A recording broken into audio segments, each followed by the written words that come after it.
We had a meeting last night, a great meeting. I want to thank all the chapter presidents who came to that meeting. Right?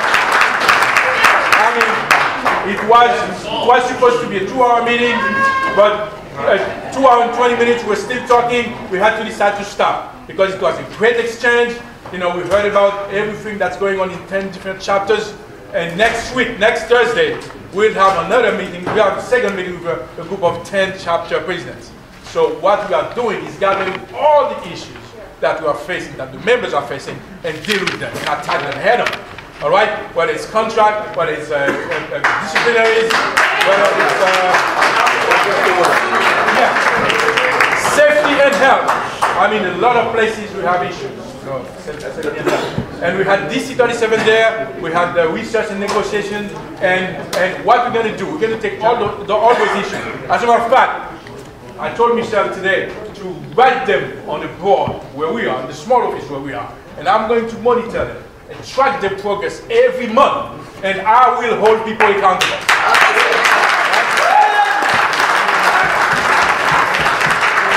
Thank you. But you also are going to be held accountable. You know why? Let me tell you what's going to happen. We're going to rebuild this union from the ground up. Yes. How are we going to do that?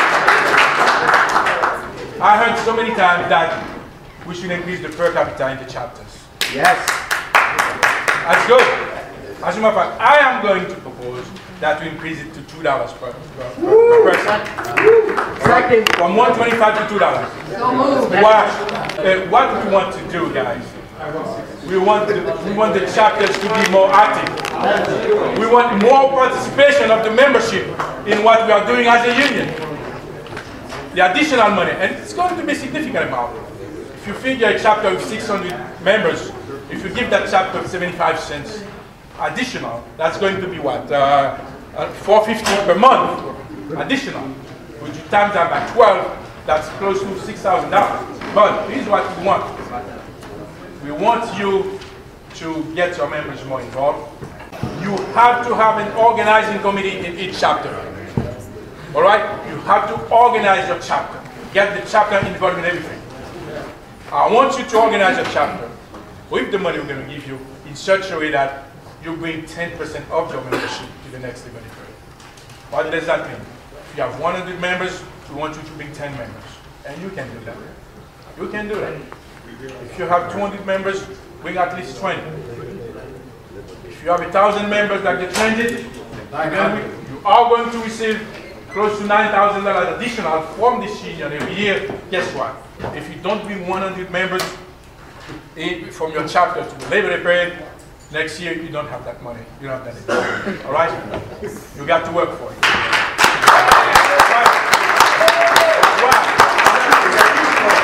Why do you want to do that? It's not about penalizing chapter president of chapters. It's about organizing. You got to understand we are the leadership, but you are the union. All right? So we are empowering you in your chapter to do the best you can to reactivate, to revive this union. Because we need that.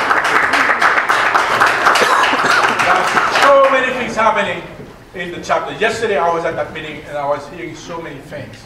And guys, you know, we need all of you. You need to be active participating in your union. That's the only way we're going to be successful. All right? So the chapter president needs to talk to the people and set up an organizing committee. And we will come to those meetings. We will give you directions. But in the end, we want you to be strong in your chapters. And that's the way the local itself will be strong. And that's the way we can take our place in the labor family. And believe me, over the past 3 years, we have lost our image, we have lost our reputation, we have lost our place. People look at us, they say, bunch of educated people, but they are like crazy. They are knuckleheads, crazy people. All right? It's time that we start doing something right. It's time that we are good examples for other unions out there. And they look at us, they see, this is a bunch of educated guys, but they are also doing good things, and we should follow their examples. Right or wrong? Okay. I don't know if about other chapters, but in my chapters it's training, and they've been asking for assistance with reimbursement, especially those who have to take exams.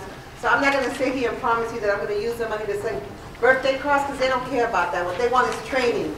So I ask that we have the liberty and the forbearance to move forward and institute new things that are relevant to them. And then you get the If you need that sort of training, use the money for training. If you need additional, we can come here and pass a motion to help you. That's what we want. We want to use the money for the members. Yes. That's the money. I have some information about the plan that TWU is using, dental plan, all right? And I'm in the process of reading it, and I will, see if it's a good plan for us. It's not going to replace the DC-37 plan. It's going to be additional, all right? Awesome. So we got to see the cost. We got to see, how affordable it is. If this is something that we can afford, we'll definitely go for it, all right? So if it's not something we can afford, we'll look for another plan. But we are not going to give up on the campaign promise to improve your dental plan, because I know what you have now, you are not happy with it, right? Optical too. Optical and dental, all right? So we are working on it. Okay, so you got to let me know if you want it or not. Do you want it? Yes. Those people are well, apparently this side doesn't want it. I don't hear them say, guys, to my left, do you want additional dental plan? Yes! All right. Another campaign promise that I made, it's regarding the contract. All right? Now, I've been looking around and see how best to approach this. We have our bargaining certificate, but we've got to be we got to plan that in a strategic manner. Where to go first? Do we go with the mayoral agencies, or do we go with the authorities? One of the things that I noticed is that transit now cannot claim that they don't have any money. They do have money. Okay, they are hiring a lot of consultants. Last week, actually, I read in the paper that they found a lot of money for in the banks.